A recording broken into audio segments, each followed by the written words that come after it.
Marjorie Taylor Greene was confronted by CNN's chief congressional correspondent Manu Raju about the looming government shutdown. The notorious MTG was ready to give the CNN reporter all the smoke. "Let's talk about the White House and the Senate," she said.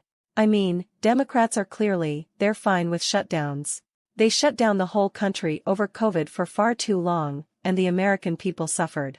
I promise you, most Americans aren't too worried about the government shutting down, which is a serious problem. But this is because Democrats shut down the country," she continued. "So there needs to be people here in Washington need to understand how it feels to be shut down, because the American people know exactly how that feels," she added. "They lost their businesses. They lost jobs.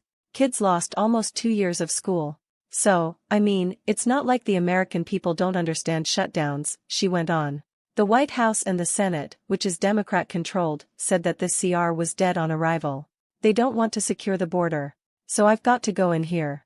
I want to find a path that's going to work. What does need to be? I don't know.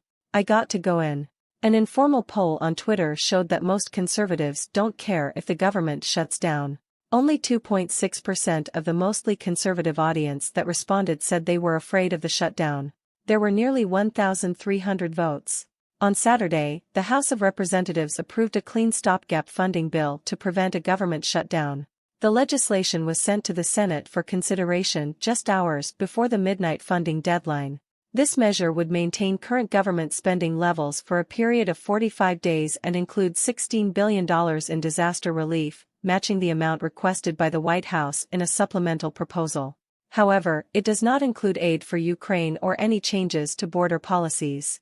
The House overwhelmingly passed the stopgap bill with a bipartisan vote of 335 to 91, shortly after Speaker Kevin McCarthy, Republican California, introduced the proposal.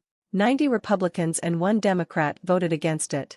This move marks a significant change in Speaker McCarthy's approach to government funding, potentially putting his speakership at risk as conservative members of the House intensify their threats to remove him from his position.